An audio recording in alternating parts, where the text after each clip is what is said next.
Hello, I'm Youngnam Kim, an internal medicine specialist at the Jaisohn Medical Center. Until now, I've discussed the causes, diagnostic methods, and types of diabetes.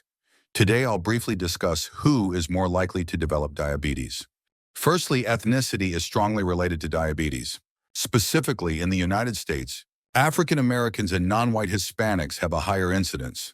Next, Asians, particularly Koreans, Chinese, and Samoans, are also at higher risk of diabetes. Why are Koreans more susceptible to diabetes? Asians, including Koreans, may not appear obese, but they often have high internal fat levels. This leads to insulin resistance, meaning the liver resists storing glucose, resulting in increased blood sugar levels.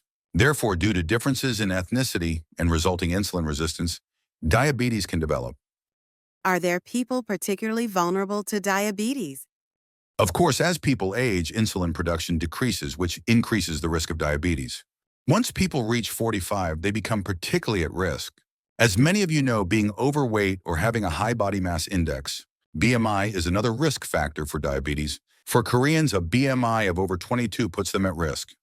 Also, a history of gestational diabetes, or having a large baby during pregnancy, increases the likelihood of developing diabetes later. Diabetes often co-occurs with other conditions. It can accompany high blood pressure and high cholesterol. Diabetes, high cholesterol, and high blood pressure often occur together, thereby increasing risk.